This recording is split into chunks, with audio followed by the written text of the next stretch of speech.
हितोपदेश अध्याय 15।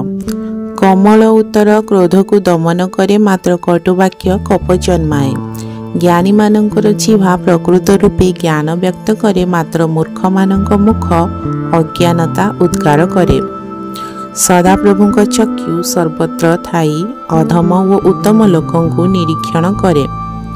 शांत जीवा जीवन वृक्ष स्वरूप पुणी कुटिल जीवा आत्माभंग करे। अज्ञान आपना पितार शासन हेला करे पुणी अनुयोग जे घेने से बुद्धि प्राप्त हुए। धार्मिकर गृह बहु संपत्ति थाए पुणी दुष्टर आयरे क्लेश थाए।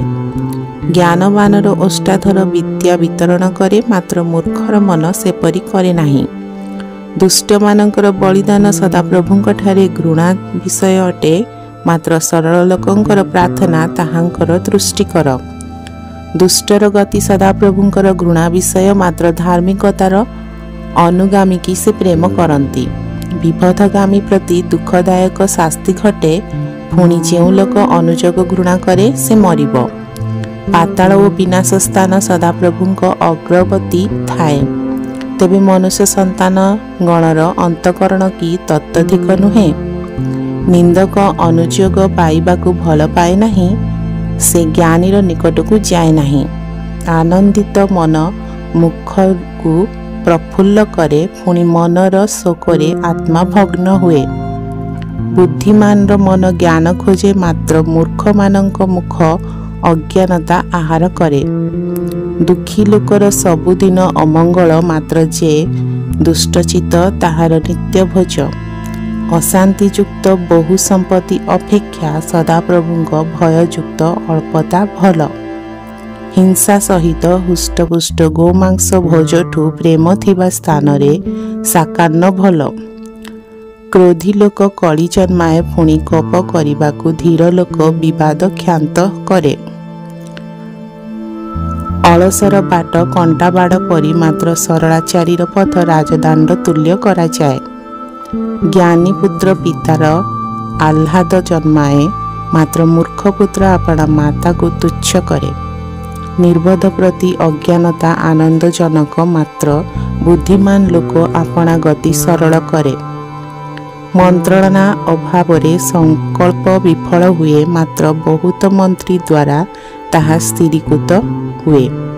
आपना मुखर उत्तर रे मनुष्यर आनंद हुए पुणी यथा कालर कथा किपरि उत्तम। नीच स्थित पाताल को त्याग करिबा पाई बुद्धिमान लोक निमंते जीवनर पथ ऊर्ध्वगामी। गर्वी लोकर गृह सदाप्रभु ओपाड़ी पकाइबे मात्र विधवार सीमा से स्थिर करिबे। कुसंकल्प सदाप्रभुंक निकटरे घृणार विषय मात्र मनोहर कथा सूची। लोभी आपना परिजन को दुख दिए मात्र जो लोक लांच घृणा करे से बंचिब।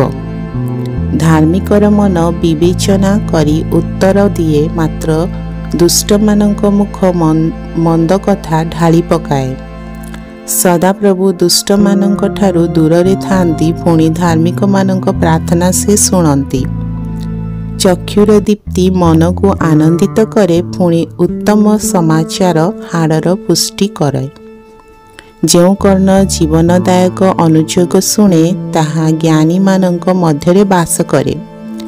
जो लोक शासन अग्राह्य करे से अपना प्राण को तुच्छ करे मात्र अनुयोग जे शुणे से बुद्धि पाए।